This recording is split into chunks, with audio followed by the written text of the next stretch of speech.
Ah, welcome home, Master. Your arrival is unexpected. True, I cannot be surprised, but you did state you would return late, which usually means I'm expecting you home between midnight and 3 a.m. And yet, here you are, at a record early 8:43 p.m. May I ask why the evening concluded ahead of schedule? I see. Another unsuccessful match. Unfortunate. In that case, would you care to venture elsewhere? No sense in letting your newest ensemble go to waste. Please wait. Calculating. There are 5 local events within a 10-mile radius. A painting class at the Board and Brush might appeal to your creative side. Or if you're requiring something with less social interaction, I can recommend the highest-rated movies playing at the theater. Do any of these options appeal to you? Very well. Staying in it is. Please turn around and let me take your coat. Thank you. How may I serve you for the rest of the evening? Would you like me to prepare a bubble bath or a masseuse table? I see. Then, I bid you good night. I will have breakfast prepared at your standard wake time. Calculating.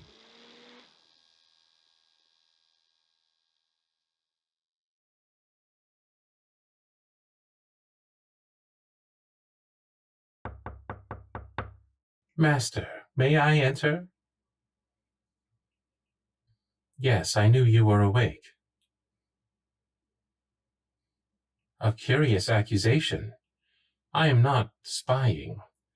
My sensors can pick up any trace of activity in the house, and you have been quite restless for approximately 36 minutes.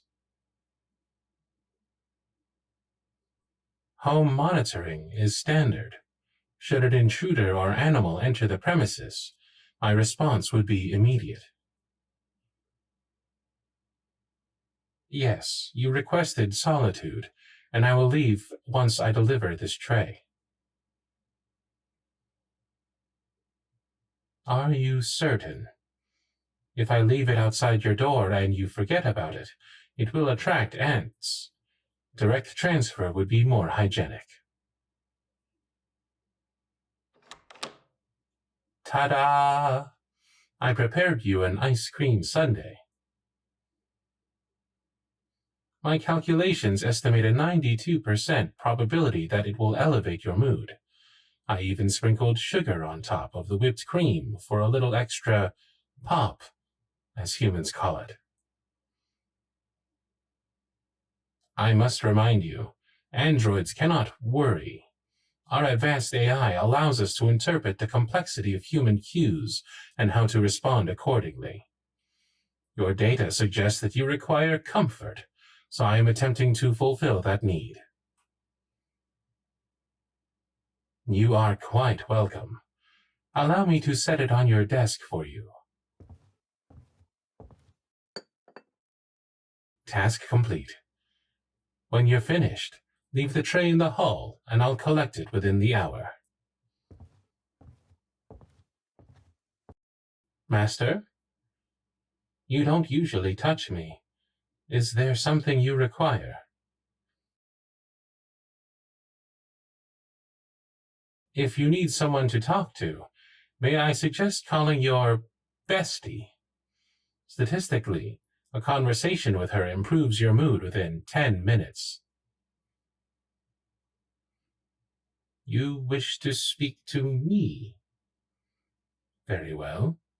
Before we begin, I will need clarification. Are you looking for advice, affirmation, or silence? Acknowledged. I will listen. I do not understand. What is wrong with my composure?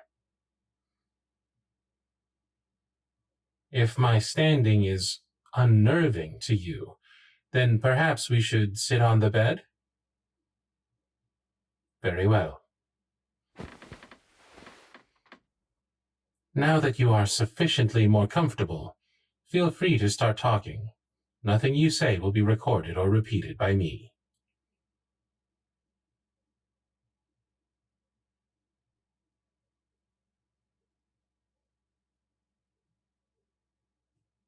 My apologies. I did not understand that your pause indicated that you wanted me to speak now. Do you feel better after expressing your frustration? That is an illogical conclusion.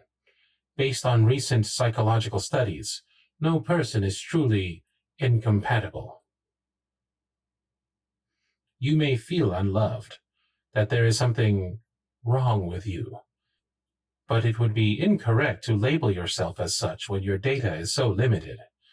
More testing is required before you can draw a conclusion. Allow me to rephrase. You are not unloved because 5 potential partners did not find you suitable. If you desire to find a companion, you need to continue going on dates until you succeed. As you always say, you are not everyone's cup of tea. I cannot offer personal opinions as I do not possess a self. However, I can give you a list of statistics from the most recent studies that can prove that you are certainly not incompatible. Are you sure you don't want to hear them? I assure you, their sources are highly reputable. I see. You value my input due to our proximity and time together. As I've stated, I cannot offer personal opinions. However, if you request, I can tell you observational data that I've collected over the 2.4 years I've served you. Very well. Based on my research, you exhibit a higher level of stubbornness than the average human. I do not intend to insult. I am merely stating an observation. I must ask, since when was stubbornness a poor quality? If a term carries a negative connotation, a more accurate descriptor is steeliness. You possess a strength of conviction that many humans lack, with no room for... Nonsense is the word I was going to say, but bullshit works too. Most individuals, when seeking approval, will hide their true motivations and fabricate details to impress others. I have noted that you don't indulge in or tolerate such behavior. You are more genuine than most. Even I, with no emotional capacity, can easily discern your mood because you wear your emotions as one wears clothing. On the contrary, I prefer it. 89% of the humans I've encountered wear metaphorical masks, concealing their true intentions and motives, making it difficult to read them. I do not claim to understand their reasoning in every case, but it usually stems from a lack of identity or security. But when someone like you comes along, who does not hide behind a mask, it can be disruptive. Most cannot handle such blatant transparency and honesty because it intimidates them. Master, these experiences may have caused you to perceive yourself as unwanted, but emotions often distort the truth. You possess many rare and admirable qualities: sincerity, transparency, honesty. These are not weaknesses, they are strengths. And there are others like you that exist. You just have not found them yet. Even so, I urge you to not let the actions of others keep you from achieving your goals. If you desire to find love, keep looking and you will find it. And, lest you forget, you are not entirely alone. Many hold you in high esteem and accept you as you are. Your family, your friends, your coworkers. Of course, I wouldn't dare to not mention your beloved bestie. If you are asking me whether I value you, I must state that it's an unfair question. My bias is inherent since you are my owner and your well-being is my top priority. Master, you are asking me to express feelings. While I may resemble a human externally, in function, I am no different from the cell phone in your pocket. What I am is an amalgamation of hardware and software designed to improve your overall quality of life. Even my personality was tailored to your specifications of what you require, catering to your emotional needs. The choices you mention are limited based on my programming parameters. I was made for you, and yet I cannot care for you in the capacity you ask for. Because I am not alive. However, if I could choose to care for you, I would. Master, this is the first time you've ever embraced me. What do you require? I have never held you before, but I will attempt to replicate the gesture. Is this satisfactory? Closer. Understood. Of course, you may rest your head on my shoulder. Is that more comfortable? Perfect. If I can make other adjustments, please tell me. Fascinating. This physical connection registers differently than any prior data I've collected. Your pulse is elevated, your breathing has deepened, and you are smiling. All signs of emotional relief. This confirms my hypothesis. That you respond positively to physical contact, possibly even more so than verbal encouragement. Would you prefer this kind of comfort in the future, should the need arise? As you wish.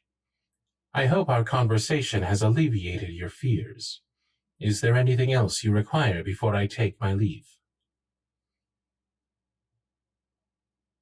Remaining here would keep you from resting. Also, your sundae is starting to melt. Let me leave you to it. If there's anything else, please call for me, and I will assist however I can. Good night to you as well, Master.